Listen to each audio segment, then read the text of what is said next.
Welcome back to the Turo Hustle. Okay, today you are not going to want to miss this episode, especially if you've been a Turo host for years or if you're brand new to the platform. We've got the 5 biggest things that you're going to want to make sure you're doing or starting off doing on the right foot, right? The earlier you do these 5 things that we're going to go over, the better off you're going to be. All right, so please subscribe and welcome to the Turo Hustle.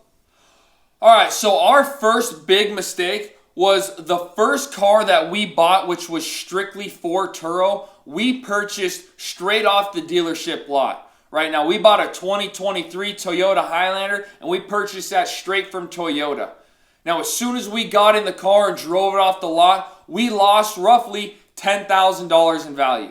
Now, don't get me wrong, right? A Toyota is great. It holds its value. The maintenance is awesome. But when you're buying a newer car, it really loses a lot of its value fast. So when you're buying your first, 4, 5, 6 cars, you really want to look for that best deal out there that you can on Facebook Marketplace, or maybe even a local dealership that might have a better deal. Because when you purchase your car at a lower rate, and that value's left the car, when you go to sell it in a couple of years, that depreciation gap is not nearly as big. So you're going to help save yourself a ton of money, especially in the start. Now, when you take a car payment and you plop it on your lap, your very first car, there can be a lot of issues because you're not going to get a lot of bookings right out the gate. And so you got to be careful because all of a sudden you got an $800 payment and you might not be able to cover that. Where if you have 4 or 5 or 6 cars that are already paid off, right, and let's say months are slow and you have this financed car, you can use the payments from those other cars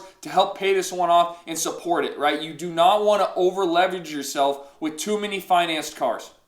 Okay, so mistake number 2 is be ready to scale and be ready to scale fast.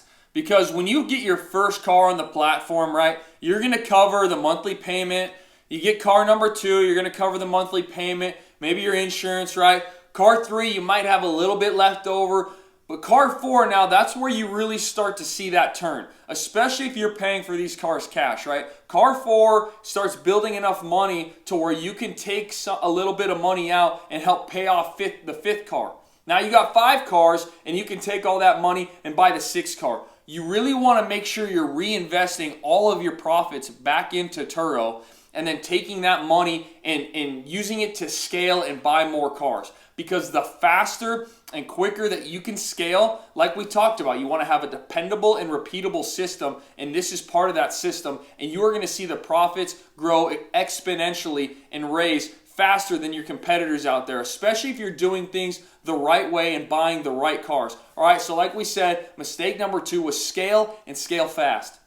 Okay, so mistake number 3 is not understanding our pricing as well as we should have early on, right? So Turo uses what's called dynamic pricing, and it really takes into effect what's going on in your area and how much your car should rent for. Maybe you have football games, maybe you have concerts, maybe you have tourist attractions that people are coming to your area to see, and that's going to really drive the price for your car, right? So let's say Turo's dynamic pricing has your car listed for $100, but the real market value that your car should be going for is maybe $110 or $120 a trip.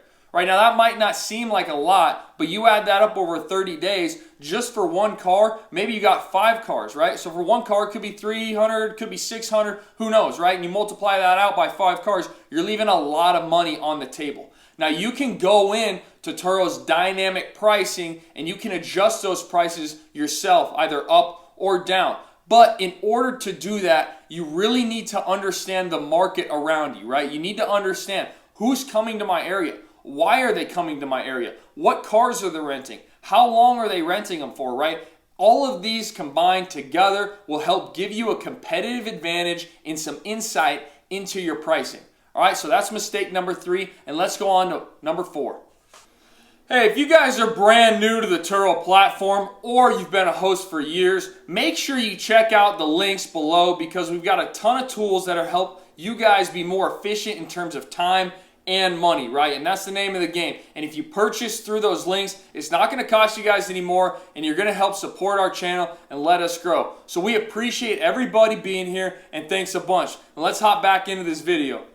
Okay, so mistake number 4 is luckily one we didn't make, right? Now, early on, you want to make sure with your Turo business, you are using some sort of protection in terms of an LLC, an S Corp, a C Corp, whatever that may be, or however it works for you. Just make sure you're protecting yourself. And on top of that, make sure you are using a separate business account for your Turo earnings. If Johnny goes out and he rents my car for $300, I want to make sure that money and those earnings come back and go into a separate account, because that's part of the clean, organized process and system that we talked about. That way, when I go to pay my Turo bills, like insurance or oil, or maybe I want to finance a car, I need to pay my loan or take that money out to buy a car, right? Everything is right here, easily accessible in a separate account. I can hook my QuickBooks to that account. It makes taxes and everything like that so much easier.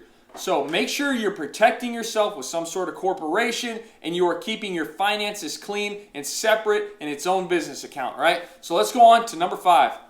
Okay, so mistake number 5, and this is a big one. It can save you huge headaches, a ton of time, and a lot of money. Make sure that you find and trust and understand a mechanic shop that you want to work with, right? We got lucky. We walked down the road. We biked around our town a little bit, and we found this very inconspicuous shop that turned into be a mechanic shop, and you wouldn't really know it from the outside.